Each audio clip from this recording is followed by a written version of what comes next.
안녕하세요 시청자 여러분, 법무법인 시우의 유광훈 변호사입니다. 반갑습니다. 뉴스를 통해서도 아시겠지만 세상에는 반드시 알아야 할 법과 모르면 손해가 되는 법, 이런 것들이 있습니다. 앞으로 시청자 여러분들과 함께 반드시 알아야 할 법과 삶에 유익한 법들 이야기해 드릴게요. 오늘은 부동산, 주식보다 더 중요한, 하지만 잘 모르면 수억 원이 한 번에 날아갈 수 있는 상속세와 증여세에 대해서 알아보겠습니다. 이거 부자들만 내는 세금이라고 알고 계실 수도 있는데요, 아파트 한 채만 들고 있어도 여러분도 모르게 세금이 훅 치고 들어올 수도 있습니다. 오늘은 개념과 절세 팁, 그리고 사회적 논란까지 한 번에 정리해 드릴게요.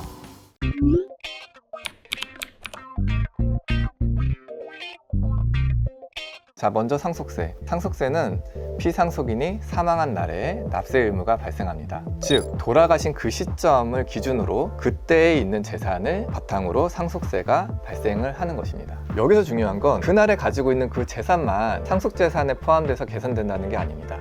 그러면 어떤 것도 포함될까? 한번 같이 알아볼까요? 자, 상속인에게는 10년, 비상속인에게는 5년 이내 증여한 재산은 상속재산에 모두 포함이 됩니다. 상속세가 증가한다는 의미겠죠. 거기에 사망보험금과 퇴직금, 명의신탁한 자산까지도 모두 상속재산에 포함이 됩니다. 쉽게 말해 사망하기 전에 몇 년간 오간 모든 돈거래까지 다 몽땅 들여다보겠다는 거죠. 자, 상속세는 사망했을 때 발생하지만 증여세는 살아계셨을 때 재산을 주는 경우에 발생합니다. 차이가 있다면 상속세는 총유산, 즉 상속이 이루어지는 총 재산을 기준으로 과세가 되지만 증여세는 그 증여된 해당 재산에 대해서만 부과가 된다는 차이가 있어요. 증여세는 받는 사람 기준으로 계산되어서 부과가 됩니다. 단순히 세율만 놓고 보면 증여세가 유리하게 보이기도 합니다. 그럼 실제 계산은 어떻게 하느냐? 자, 전체 상속받을 재산이 있어요. 여기에는 현재 있는 재산, 증여된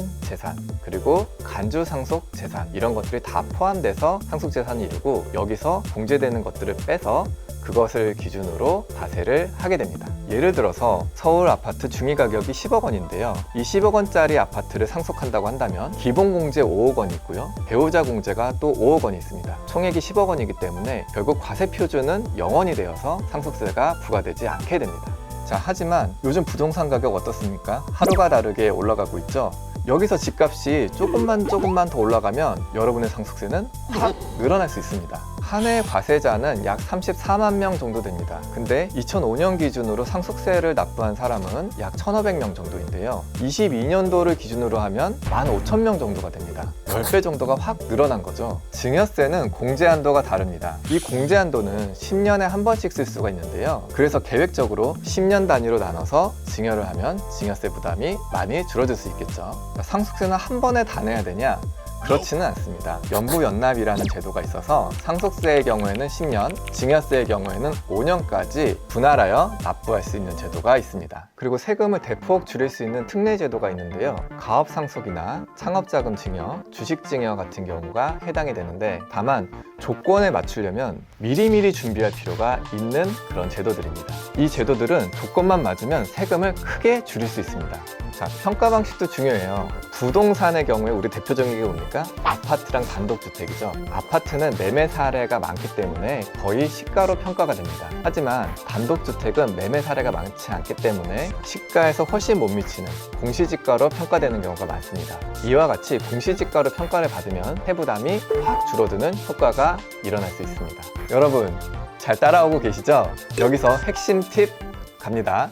상속재산을 줄이려면 증여재산이 포함되지 않아야 되기 때문에 미리미리 10년 전에 증여해 놓는 것이 좋습니다. 그리고 시세 대비 평가가 낮게 되는 자산들, 단독주택이나 구분상가 같은 자산으로 상속을 하게 되면 상속세가 절약될 수도 있습니다. 채무도 공제된다고 말씀드렸죠?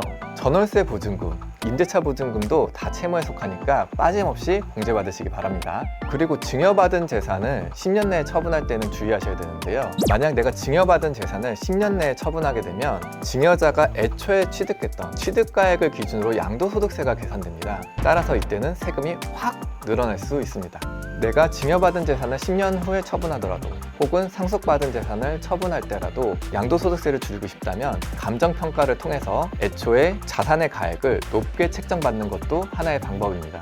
어차피 공제범위 내이기 때문에 상속세가 안 나오는 범위라면 취득가액을 확 높여 넣으면 나중에 양도소득세를 적게 내는 그런 효과가 되는 것입니다. 자, 주의사항도 몇 가지 알려드릴게요. 우리가 소액을 증여하는 것은 사실 과세관청에 잘 적발되진 않습니다. 그런데 고액을 이체하는 경우에는 FIU에 모두 보고가 됩니다. 자, 현재는 1천만 원 이상의 거래, 여기서 거래는 이체도 포함되고 출금도 포함됩니다. 이러한 거래들은 FIU에 의무 보고를 하게 되어 있습니다. 여러분이 이체하거나 출금하는 순간 은행은 그 내용을 보고합니다. 그러면 990만 원의 경우에는 보고가 안 되는 건가요?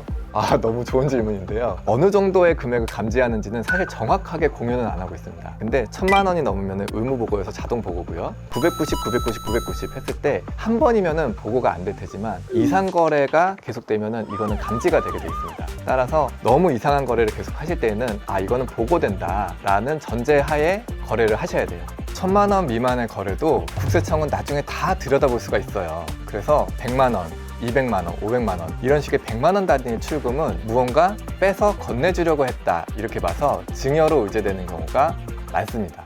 자, 만약에 현금을 받았다고 칠게요. 근데 생활비나 학자금처럼 부양 의무에 해당하는 데에 돈이 쓰이면 이건 증여세가 면제됩니다. 왜냐하면 부양 의무 있는 자가 자신의 부양 의무를 이행한 것에 불과하기 때문에 증여가 아닌 겁니다. 그런데 이 돈이 집을 사는 데 쓰거나 아니면 그대로 저축된다 이러면 수중한 자, 즉 증여를 받은 자의 자산 상승을 일으킨 것이기 때문에 이때는 증여세가 부과됩니다.